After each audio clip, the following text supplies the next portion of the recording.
종려주일입니다. 그리고 내일부터를 우리가 고난주간이라고 합니다. 종려주일은 예수님께서 고난받으시기 위해서 예루살렘 성에 입성하는 날, 그래서 사람들이 호산나를 외치면서 주님을 찬양했습니다. 그리고 이제 내일부터 주님께서 십자가 앞에서의 일주일간 고난을 받으신 그것을 우리가 기념하면서 우리가 고난주일로 지킵니다. 그래서 우리가 그래왔던 것처럼 비록 우리가 같이 온라인으로 드리게 되지만은 내일부터 고난주간 특별 새벽기도를 드리게 됩니다. 자, 여러분, 위기는 항상 기회라고 했어요. 근데 우리가 이번이 기회가 될 수 있습니다. 가정이 또 새로워지는 기회.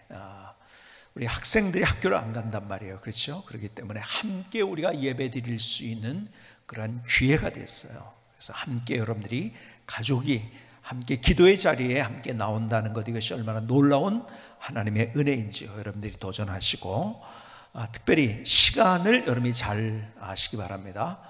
5시 30분부터입니다. 그 전에 우리가 5분 전서부터 찬양을 하고, 또 여러분들이 준비할 수 있도록 화면은 이미 나오지만은 이제 여러분이 5분 전서부터 여러분이 준비하셔서 5시 30분인데요 최소한 5분 전서부터 여러분이 준비하셔서 여러분이 같이 새벽에 예배를 드릴 수 있기를 바라고, 그러기에 우리가 예배를 계속 드릴 때마다 가정에서 드리는 예배에 놀라운 하나님의 임재와 역사, 또 놀러왔던 분들이 같이 예배 드리면서 예수 믿겠다고 하는 그런 일들이 일어나는 그런 것처럼 이 위기의 시기에 하나님께서 여러분들에게 새로운 기회를 주시는 줄 믿습니다.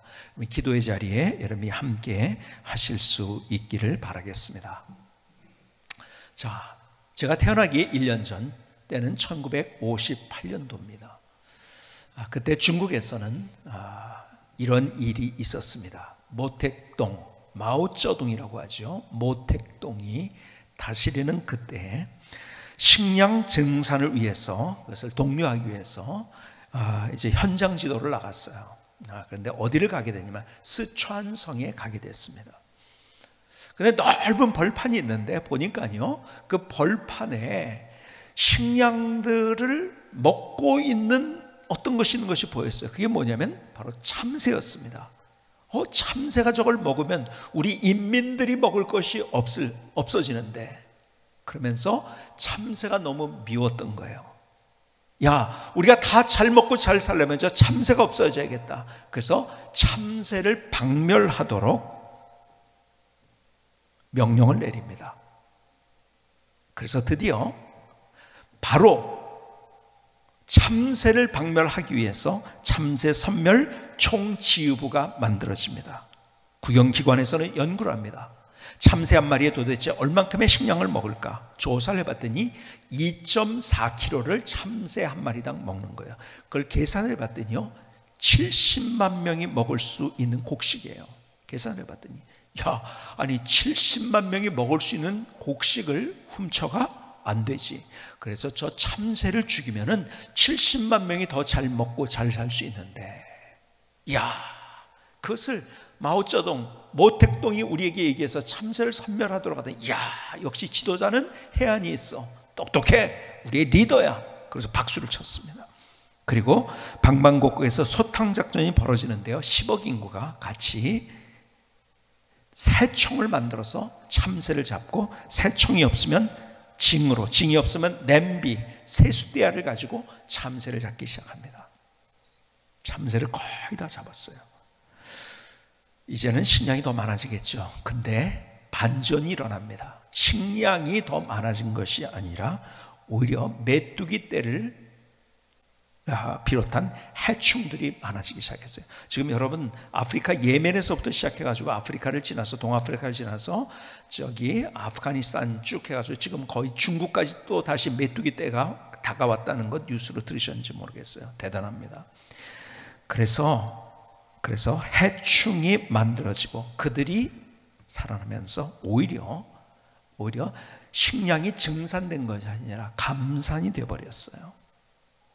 그래서 거의 3천만 명이 굶어 죽게 됐다고 합니다. 근본적인 원인을 제대로 모르고 행동한 것이 오히려 똑똑한 것 같은데 오히려 처참한 결과를 맺게 된 거예요. 여러분, 우리가 어떤 것이든지 근본적인 원인을 우리가 잘 다루지 못하면은 열심히 했음에도 불구하고 열심히 했기 때문에 더 결과는 처참해지게 됩니다. 우리의 인생이 마찬가지요. 여러분, 우리의 인생 속에서 우리의 문제가 무엇인가, 그 가장 근원적인 문제를 우리가 해결하지 않으면은 나머지 모든 것들을 열심히 최선을 다한다 할지라도 결과는 어떻게 처참하게 되는 거예요. 자, 보세요. 근데 성경은 우리의 문제의 근원이 뭐라고 하는지 아십니까? 우리의 문제의 근원이 죄라고 얘기합니다. 성경은 계속 이야기를 우리에게 지적을 합니다. 죄가 문제라는 거예요. 그래서 로마서 3장 23절에서는 이렇게 얘기합니다. 모든 사람이 죄를 범하였음에, 모든 사람이 죄를 지어서 하나님의 영광에 이르지 못하더니. 자, 우리의 죄 때문에 하나님의 수준에 이제 우린 죄를 보시지 못하는 분과 자연스럽게 뭐가 생긴 거예요? 갭이 생겨버린 거예요. 그래서 하나님과 교통, 코이노니아가 깨어져 버린 거예요. 하나님이 우리에게 주시고자 하는 것을 못 얻는 것이요. 우리는 원수된 관계, 단절된 관계가 되고 말았어요. 그것을 이사야서 59장 1절과 2절에서는 이렇게 이야기합니다. 여호와의 손이 짧아 구원하지 못하심도 아니요, 귀가 드나이 듣지 못하심도 아니라 오직 너의 죄악이 너희와 너희 하나님 사이를 갈라 놓았고 너희 주가 그 얼굴을 가려서 너에게 듣지 않으시게 하매니. 다른 표현이지만 같은 내용이죠. 그렇죠? 우리의 죄가 하나님과 우리 사이를 내었다는 거예요. 그래서 소통이 안 되고 교통이 안 되고 코이노니아가 안 되고 하나님의 것을 우리가 누리지 못하는 그런 신세가 되고 말았다는 거예요. 여러분, 우리의 문제는 결국 죄의 문제입니다. 그런데요, 세상의 철학과 지식과 과학은 다른 얘기를 합니다. 어떤 얘기를 하는지 아세요? 우리의 능력을 개발하면 된다고 이야기를 합니다.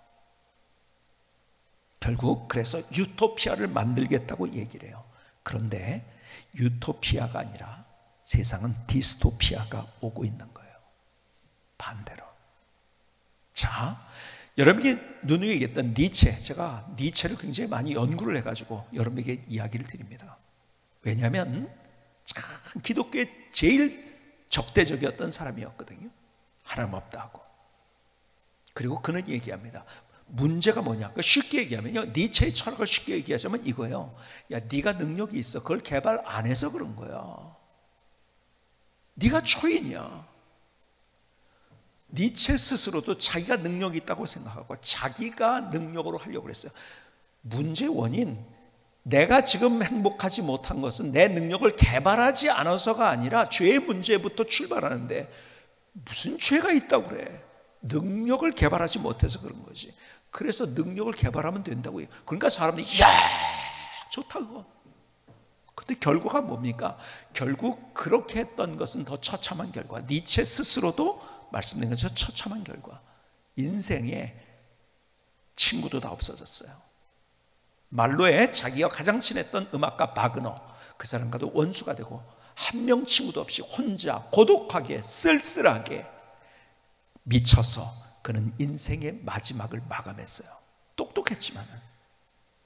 여러분, 사람들은요, 능력을 개발 안 해서 그렇다고 그랬어요. 그리고요, 이 포스트 모더니즘이 거기에 영향을 받아가지고 야, 네가 똑똑해, 네 말이 맞아, 네 말이 맞아. 세상 그렇게. 그리고 내 말이 맞아. 점점 사람들 사이는 갈라지는 거예요. 불행해지는 거예요. 여러분, 사실은요, 그것이 너무 맞는 것 같은데, 야, 대단하다, 야, 철학자 대단하다, 야, 저 사람 멋있는 얘기를 했다. 근데 그것 때문에 불행해진다는 것을 모르고 있는. 그걸 어디에서 아느냐? 쫓아왔지만 아무것도 아니라는 것. 인생의 황혼에서 알게 되는 거예요. 자, 여러분, 성경 그래서 우리의 근원적인 문제를 터치합니다. 죄의 문제라고. 그래서 하나님과 원수가 되었다고. 그래서 여러분, 로마서 6장 23절은 또 우리에게 이렇게 얘기합니다. 죄의 삭은 사망이요. 여러분, 죄의 삭식, 우리가 죄를 졌기 때문에 그 결과가 어떻게 사망이라는 거예요. 사망이라는 두 가지 의미가 있어요. 사망은 하나님과 우리 사이가 갈라졌다는 거예요. 하나님과 우리 사이가 떨어진 상태가 사망입니다. 하나님과 관계없는 거예요, 죄 때문에. 두 번째, 죄의 삭은 사망이라는 의미의 두 번째 의미는요, 그래서 결국 우리가 멸망을 받게 된다는 거예요. 심판을 받게 된다는 거예요. 그런데요, 하나님은 어떤 하나님인가? 우리를 사랑하시기 때문에 우리가 죄로 말미암아 사망, 하나님과 관계없고 멸망 아래 있지만은 하나님께서, 하나님의 은사는 그래서 예수 우리 주 안에 있는 영생이라. 영생이 뭐예요? 생명을 얻었다는 거예요. 하나님과의 관계가 회복됐다는 말이에요. 그게 진짜 생명을 얻은 거예요. 그리고 우리가 죽어서도 천국이라는 거죠. 여러분, 우리의 삶을 살아가면서 가장 근원적인 문제를 주님께서 어떻게 해결해야 될까를 말씀해 주고 있는 거예요. 죄의 문제다. 그것 때문에 하나님과 단절되었고 그것이 멸망 아래 있게 되었다는 거죠. 근데 하나님이 우리를 사랑하셔서 원수 같은 나, 그래도 나를 사랑하셨어요. 원수 같은 나를 사랑하셔서. 그래서 어떻게 했습니까? 예수 그리스도의 십자가로 말미암아, 고난의 십자가로 말미암아 우리가 죄 용서받고 구원받을 수 있는 길을 열어주셨다는 거예요. 예수 그리스도 안에서 영원한 생명을 주셨다는 거예요. 죄 없고 흠 없으신 그분께서 나를 대신해서 내가 받아야 될 죄의 삭슬을 다 받으시고, 그분이 저주를 받으셨어요. 심판을 받으셨어요. 죽으셨어요. 피를 흘리셨어요. 고난을 당하셨어요. 그래서 그를 믿음으로 말미암아, 그분이 대속제물이 되셔서 그런 믿음으로 말미암아 내 모든 죄의 문제를 해결하셨다는 거예요. 여러분, 내가 그래서 하나님의 예수 그리스도를 믿는 믿음으로 하나님의 자녀가 됐다는 거예요. 여러분, 제일 큰 죄가 뭔지 아세요? 여러분들 인생에서 도둑질, 살인, 강도? 아니에요. 제일 큰 죄는요, 하나님을 부인하는 죄예요. 조금 잘못해도요, 하나님을 부인하는 것처럼. 자, 보세요. 여러분, 부모에게 제일 불효가 뭘까요? 조금 못된 짓 한 거, 부모에게 불효한 것, 뭐 그래서 마음을 아프게 한 것, 이것보다 더 큰 죄가 있어요. 그게 뭔지 아세요? 제일 큰 죄는 당신이 왜 내 아버지야? 당신이 왜 엄마야? 말도 안 돼. 그리고 엄마, 아버지를 부정하는 게 가장 큰 불효예요. 그렇죠? 가장 큰 불효. 조금 엄마에게 잘못할 수 있어요. 아버지에게 잘못할 수 있어요. 망나니 짓도 할 수 있어요.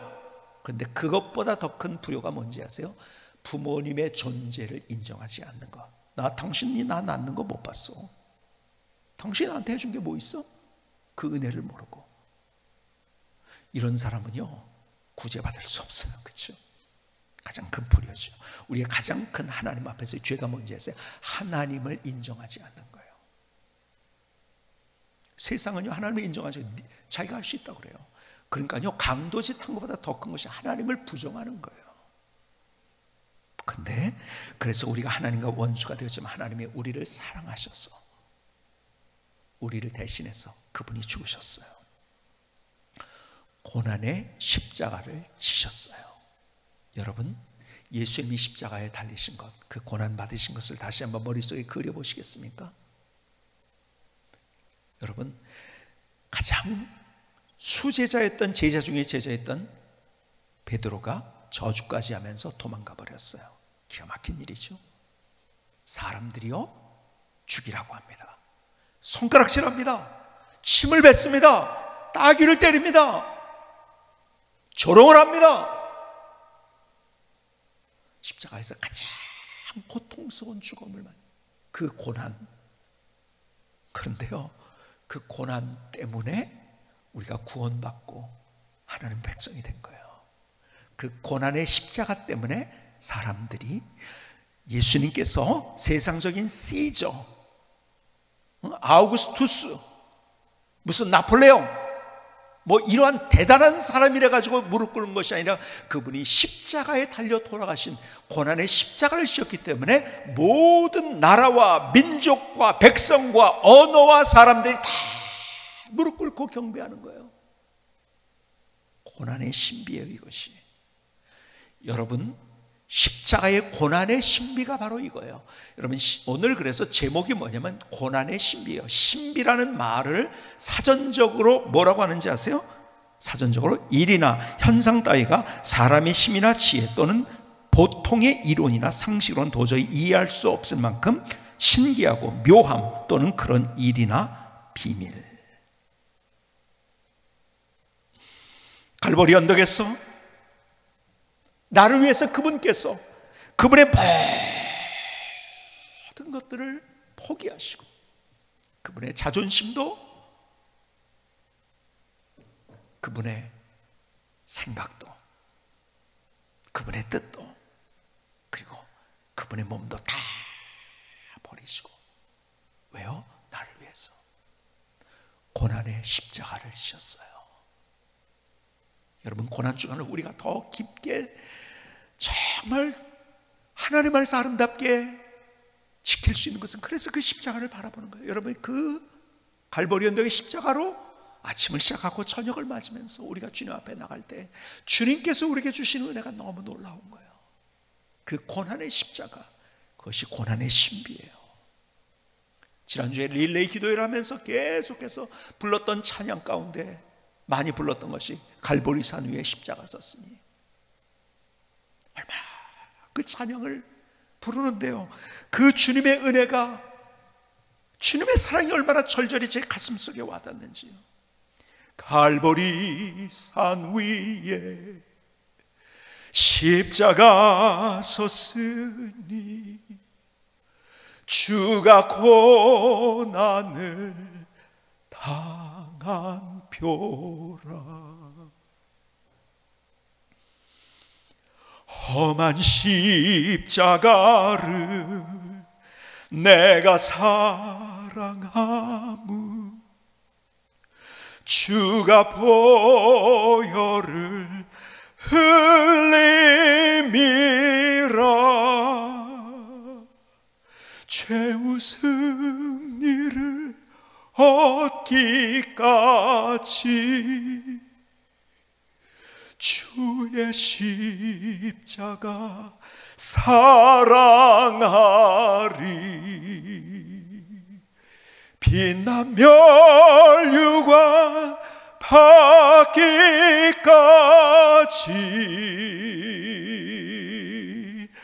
험한 십자가,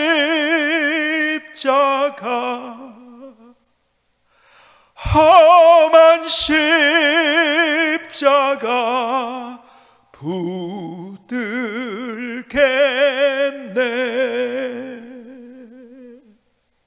이 찬양을 드리는데요, 환상과 같이 여러분들의 모습이 쫙 모여있는 모습이 보이더라고요. 아하, 십자가로 우리의 사랑하는 성도님들을 구원하셨구나. 십자가로 우리가 하나가 되게 하셨구나. 십자가로 서로 우리를 사랑하면서 서로 격려하며 기도하게 하셨구나. 우리가 누군지 아세요? 그 하나님의 놀라운 사랑을 받은 사람이에요. 주님이 나를 사랑하셔서 고난의 십자가를 지셨어요. 그게 신비인 거예요. 그 때문에 구원받고 나라와 민족과 백성과 방언과 모든 사람이 주님 앞에 경배하고 찬양하는 거예요. 고난의 신비예요. 그런데 똑같이 주님께서 우리에게 말씀하시는 게 또 이거예요. 우리가 이 땅을 살아가면서 고난과 고통의 문제, 상처를 경험한다고 말씀하십니다. 안 한다고 성경에 그렇게 말씀하신 적이 한 번도 없어. 경험한다는 거예요. 근데 그 고난은 또 우리에게도 신비라는 거예요. 그 고난을 통해서 하나님께서 우리를 다시 세워주시고 잘못을 교정해 주시고 내가 깨닫게 하시고 그리고 나를 성숙하게 하시고 나를 자라게 하세요. 여러분, 우리가 고난을 만나고 힘든 일을 만났을 때 믿지 않는 사람은 그 고난이 그냥 고난으로 끝나는 거예요. 아무것도 아닌 거예요. 근데 더 놀라운 하나님의 드라마를 우리가 경험하게 되는 거예요. 하나님 안에서 주님께서는 우리에게 고난을 그래서 마치 이렇게 검은 보자기에 쌓인 축복이라고 얘기하지 않습니까? 하나님, 도대체 왜 이런 일이 나에게 일어나야 돼요? 그런데 그것을 펼쳐보니까 내게 주신 은혜요, 축복이에요. 그래서 우리가 담 너머에 보이지 않는, 지금 하나님 나 여기서 막혔어요, 나 여기서 쓰러졌어요, 더 이상 갈 수가 없어요, 한숨 짓고 상처받고 어쩔 줄 몰라하는 우리에게 그러나 고난을 통해서 나를 깨닫게 하시고 그리고 나를 가르쳐 주시고 나를 성숙시켜 주시고 내 내일과 미래를 더 빛나게 아름답게 영광스럽게 열어주신다고 주님께서는 말씀하시는 거예요. 그래서 시편 기자는 이렇게 고백을 합니다. 시편 기자는 119편 67절 고난당하기 전에는 내가 그릇 행하였더니 이제는 주의 말씀을 지키나이다. 시편 110편 71편은 계속 말씀합니다. 고난당하는 것이 내게 유익이라. 고난이 힘들어서 왜 이런 일이 왔냐고 했는데 보니까 유익입니다. 나를 복되게 했습니다. 이로 말미암아 내가 주의 일례를 배우게 되었나이다.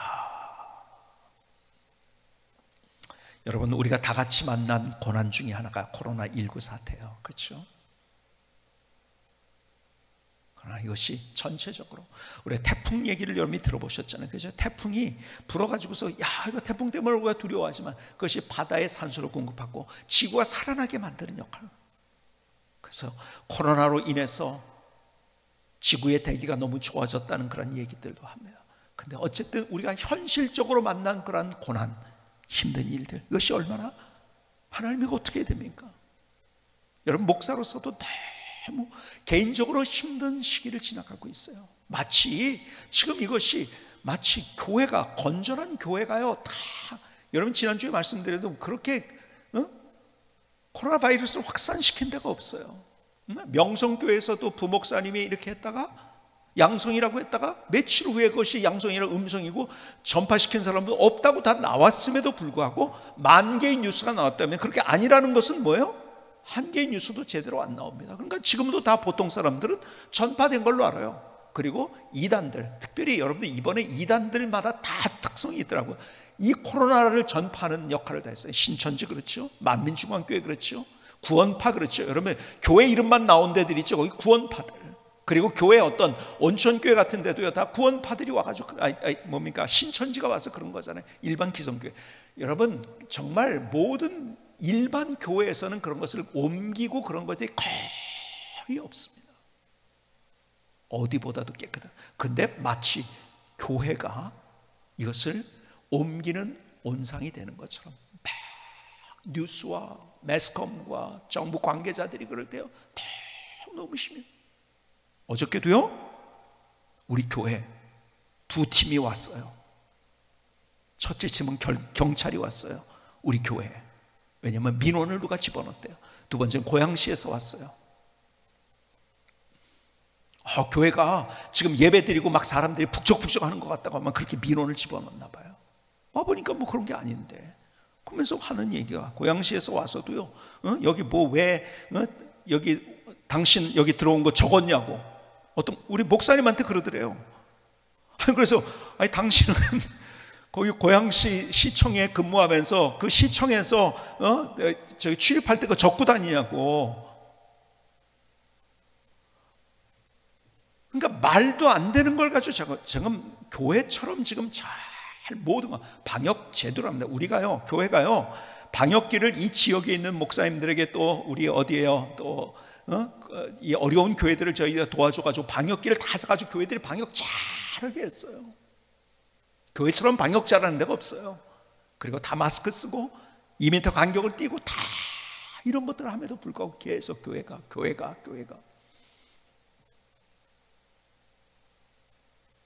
아마 우리 목사님 한 분이 카페를 갔나 봐요. 청년들과 함께. 그러고서 일어나서 갔는데 뒤에 그러더래요. 권사님이 하는 카페였는데 왜 교회 다니는 사람은 여기 오게 가지고서 그러냐고 막 소리를 지르고 그러더래요. 마스크도 안 꼈다고. 마스크 꼈는데도. 그리고 자기들이 안 꼈대요. 당신들이 안 꼈지 저 사람들 꼈다. 그래도 막무가내로. 그만큼 힘들어요. 예배를 함께 드리지 못하는 아픔도 있는데 마치 교회가 무슨 코로나를 전파시키는 온상인 것처럼 막 그러니까 목사로서 너무 힘들죠. 그리고 우리 성도님들이 힘들어지는 모습 볼 때 더 아픈 사람이 목사 힘들어요. 개인적으로 힘들어요. 이것 때문에 사업이 힘든 사람도 있고요, 가정에 어쩌고 많은 분야에서 다르게 힘든 많은 사연들이 있을 거예요. 그런데요, 결국 하나님께서는요, 믿음의 사람들에게는요, 이것 너머에, 그 담 너머에 하나님의 역사를 보여준다. 그래서 그것이 고난에 우리는 신비라고 얘기한다는 거예요. 고난은, 고통은 힘든 것이고 없어져야 될 것이라고 성경은 얘기하지 않아요. 우리에게 오히려 말씀하세요. 여러분, 사도 바울이 뭐라고 했는지 아세요? 고린도후서 1장 8절 9절에 이렇게 얘기합니다. 형제들아, 우리가 아시아에서 당한 환난을 너희가 모르기를 원하지 아니하노니 심에 겹도록 심한 고난을 당하여 살 소망까지 끊어지고. 얼마나 고난을 당했는지, 살 소망까지 끊어지는 고난. 우리는 우리 자신이 사형 선고를 받은 줄 알았으니 이는 우리로 자기를 의지하지 말고 오직 죽은 자를 다시 살리시는 하나님만 의지하게 하심이라. 우리를 이렇게 성숙히 해서 하나님의 기가 막히고, 나 혼자 내 힘으로 내 능력으로 내 가진 것으로 막 하다 보면은요, 우리는 늘 언제나 불행하게 인생을 살아가는데, 이런 고난을 통해서 이야, 내가 할 수 있는 게 아니구나, 하나님이 하시는. 누구의 고백입니까? 이것이 사도 바울의 고백이에요. 그가 능력이 있었어요. 근데 자기의 능력이 아니라 이거 하나님의 은혜구나, 하나님만 바라봐야 되는구나, 계속 그렇게 성숙한 거예요. 여러분, 우리가 이런 고난의 문제를 통과하면서 고난이 우리에게 하나님의 놀라운 신비가 되기 위해서는요, 이 고난을 통해서 하나님께서 내게 무엇을 말씀하시는가, 때론 나의 잘못을 교정하시고 깨닫게 하시고 그리고 성숙하게 하시고 하나님만 바라보게 하고 나를 이렇게 훈련시키시는 거예요. 내 능력으로 하려고 했던 나의 모습들. 제가요, 지난주에 참 재밌는 꿈을 꿨어요. 이런 꿈을 제가, 이상한 꿈을 잘 꾸지도 않고, 그리고 꿔도 좀 이렇게 잘 제가 잊어버려서 무슨 꿈을 꿨더라 그러는데요, 너무 생생한 꿈. 근데 너무 재밌는 꿈을 꿨어요. 한번 들어보시겠습니까? 제가 어떻게 영국을 간 거예요, 꿈속에서. 근데 프리미어 리그 축구 경기장에 가게 된 거예요. 자, 리버풀과 토트넘이 이제 시합을 하려고 하는데 갑자기 골키퍼가 없다는 거야. 토트넘 쪽에 골키퍼가 없다는 거예요. 그래서 어떻게 하느냐, 골키퍼를 누굴 세워야 되는데 막 거기 있는 사람이 웅성웅성거리다가 저 손흥민이 지금 빠져 있으니까 한국에서 온 사람을 해야 된다. 그래서 갑자기 저를 지목을 하게 된 거예요. 그리고 제가요, 이래봬도 토트넘의 골키퍼가 됐습니다. 참 희한한 꿈을 꿨죠. 야, 이거 막 큰일 났어요. 이거 내가 어떻게 이걸 해? 저 기라성 같은 세계적인 축구 선수들이 앞에서 있는데, 그런데요, 그냥 막 슛을 쏘아야 되는데 막 정신이 없는 거야. 근데 슛을 쏘는 것마다 다 들어가는 거예요. 1대0, 2대0, 3대0, 4대0. 나 때문에 지는 거예요. 큰일 났어요. 5대0이 됐는데요, 야, 이거 어떡하지 막 그러는데 옆에요, 누가 왔냐면요, 한국에서 유상철 감독이 온 거예요. 그랬더니 걱정하지 말라고, 당신 그 정도면 잘한 거라고, 위로해 주는 사람이다. 야, 근데 그 위로가 너무 좋더라고요. 위로해 주는 사람 한 사람이 있다는 게. 근데 어쨌든 그렇다고 해서 골이 안 들어가나요? 또 들어가서 6대0까지 된 거예요. 6대0 되다가 어떡하지? 막 그냥 내 꿈속에서 생각이 나는 거예요. 야, 이거 한국에 신문에 날 텐데, 이러면은 막 댓글도 달리고, 왜 거기 가서 한국 망신시키냐 막 이러면서 달려들 텐데 큰일 났다. 한국은 어떡하지? 그러다가 다 깼어요. 깨보니까 꿈이었어요. 너무 이게 말이 안 되는 꿈을 꿨죠. 근데요, 여기 하나님의 메시지가 있더라고요. 하나님이 나를 성광교회 담임 목사를 세우셨어요. 근데 뒤를 돌아보면요, 너무 부족해요. 근데 하나님이 여기까지 인도하셨구나. 능력이 없고, 사실은요, 밤마다 또 잠시 제가 자다가 깨가지고 때, 늘 제가 이런 자책이 많아요. 야, 이것도 못했네, 저것도 못했네, 왜 저건 못했지? 여러분이 생각하는 것보다 너무 제가 그런 면에서 힘이 나요. 야, 내가 너무 부족한데. 그 부족함에도 불구하고 하나님의 은혜로 여기까지 왔더라고요. 난 능력이 없는데 이 모든 것들이 하나님의 은혜였구나. 다시 그러면서 제가 이 코로나 사태로 인해서 힘들고 어려웠던 것들, 그러나 내 능력으로 이것을 해결하려고, 내 어떤 계산을 가지고 이건 이래야 되고 저건 저래야 되고, 코로나 사태가 어떻게 되고 뭐가 어떻게, 이것이 아니라 하나님, 하나님의 은혜 부어 주십시오. 어쩔 수 없습니다. 힘이 들어요. 너무 힘들고 어쩔 줄 몰라 하지만, 그러나 하나님의 은혜 부어 주시면 저는 이거 이길 수 있습니다. 넘어갈 수 있습니다. 그래서 더 하나님의 은혜, 이런 코로나 사태로 인해서 힘들고 어려운 것들 더 주님의 은혜를 구하라는 것이구나. 너무 지금도 너무 생생하게, 제가 꿈을 꾸면서 이렇게 생생하게 기억난 것이 거의 없는 것 같아요. 여러분, 내 힘으로 된다고요? 그래서 사도 바울이 그 고백한 거예요. 내가 고난, 살소만까지 끊어질 만한 그런 고난을 만났는데 그것이 내게 유익이 됐다고. 그래서 하나님만 의지하고 내가 이 능력을 경험하게 됐다고. 그래서 그의 인생의 마지막에 결론과 같은 것이 고린도 후서 이야기 아닙니까? 그의 마지막에 쓴 서신, 그는 이렇게 얘기합니다. 디모데를 향해서, 디모데후서 1장 8절인가, 그러므로 너는 내가 우리 주를 증언함과 또는 주를 위하여 갇힌 자 된 나를 부끄러워하지 말고 오직 하나님의 능력을 따라 복음과 함께 고난을 받으라. 여러분, 고난을 받으라고 얘기합니다. 12절에 이로 말미암아 내가 또 이 고난을 받되 부끄러워하지 아니하면 내가 믿는 자를 내가 알고 또한 내가 의탁한 것을 그날까지 그가 능히 지키실 줄 확신함이라. 내가 주님이 나를 지키시면 된다는 거죠.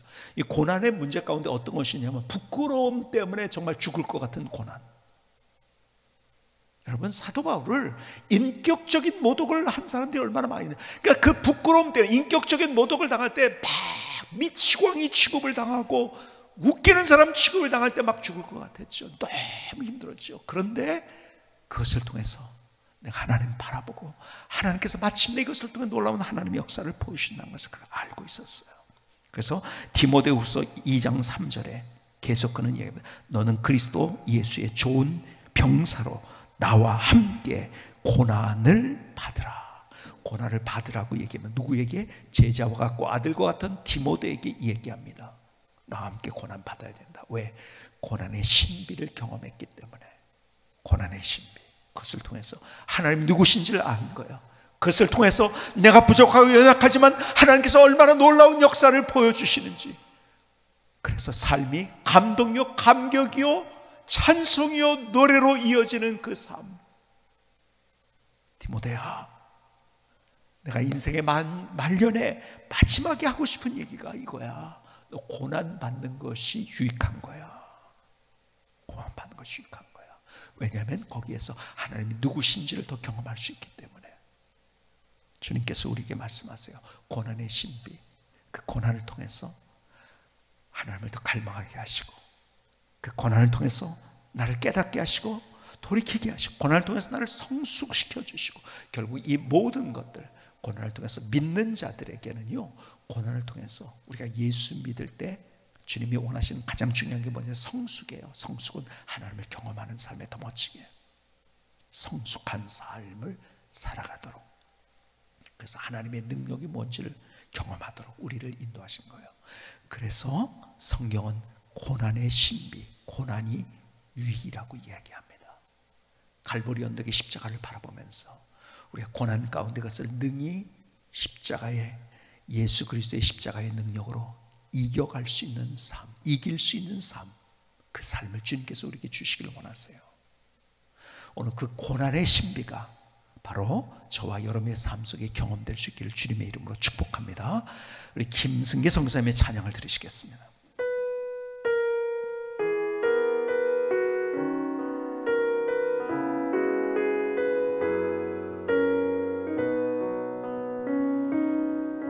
예수님의 십자가 고난을 통해 우리는 용서받고 구원받았죠. 내가 받은 고난은 신비입니다.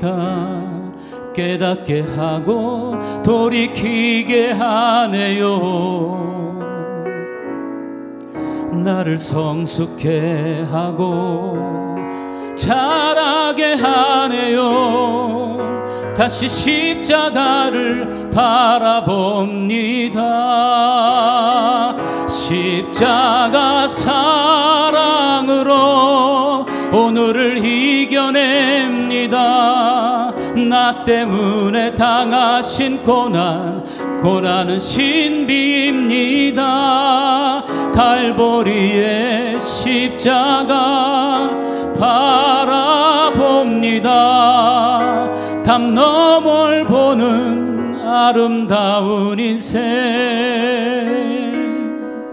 예수님의 십자가 고난을 통해 우리는 용서받고 구원받았죠. 내가 받은 고난은 신비입니다. 깨닫게 하고 돌이키게 하네요. 나를 성숙해 하고 자라게 하네요. 다시 십자가를 바라봅니다. 십자가 사랑으로 오늘을 이겨냅니다. 나 때문에 당하신 고난은 신비입니다. 갈보리의 십자가를 바라봅니다. 담 너머를 보는 아름다운 인생, 십자가 사랑으로 오늘을 이겨냅니다. 나 때문에 당하신 고난은 신비입니다. 갈보리의 십자가 바라봅니다. 담 너머를 보는 아름다운 인생, 담 너머를 보는 아름다운 인생.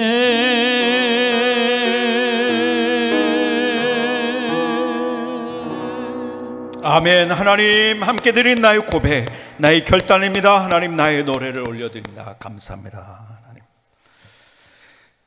하나님이 고난을 통해서 우리를 성숙시키시길 원하세요. 깨닫게 하시고 그리고 잘못을 교정하고 성숙하기를 원하세요. 그런데 무엇보다도 주님께서 우리가 어떻게 성숙되기를 원하는가, 주님의 관심은 우리가 얼마나 사랑하느냐에 있어요. 그래서 사랑으로 성숙하기를 원하세요. 주님이 우리에게 고난의 십자가를 지신 것은 우리를 사랑하시기 때문에 그런 거예요. 그래서 우리가 사랑으로 성숙하기를 원하세요. 여러분, 우리가 사회적, 물리적 거리두기를 하고 있어요. 그래서 더 우리에게 필요한 것, 사랑으로 그 안에 채워야 되는 거예요. 서울대 보건대학원 유명순 교수 팀이 전국의 1000명을 대상으로 조사를 했어요. 여러 가지 이제 앙케이트를 하면서 조사를 했는데 그 중에 하나 질문이 이거였어요. 이 코로나19 사태를 지난주에 조사한 건데, 코로나19 사태를 경험하면서 인간관계에 대한 질문을 했어요. 그래서 인간관계가, 사람과의 관계가 전보다 나빠졌다. 이것은 18.4%, 좋아졌다 3.6%. 자, 보세요. 인간관계가 나빠졌다는 것이 18.4%예요. 그리고 좋아졌다는 건 3.6%. 그러니까 나빠진 게 퍼센테이지를 둘의 차이를 따진다면 6배 정도가 나빠진 사람이 많다는 거예요. 자, 여러분들은 나빠진 속에 있습니까? 아니면 좋아진 속에 있습니까? 여러분, 좋아진 3.6%에 우리가 해당돼야 돼요. 특별히 우리 가족 간에 요즘 그래서 돌밥이라고 표현을 해요. 돌밥. 돌밥이 뭐죠? 돌았으면 밥, 돌았으면 밥. 애들도 다 집에 있고, 남편도 직장 안 가고, 돌밥. 그래서 관계 같이 있다가 깨지는 그런 경우들. 그래서 특별히 저는 이렇게 생각합니다. 우리의 가정에 다시 그 사랑이 회복이 돼야 돼요. 저는 이번 기회가 그 사랑으로 성숙할 수 있는 기회가 됐으면 좋겠다. 그러면서 제가 시 하나를 썼어요. 짧은 시지만은 여러분, 시 제목이 사랑은 눈을 감는 것입니다. 한번 들어보시겠습니까? 사랑은 눈을 감는 것입니다.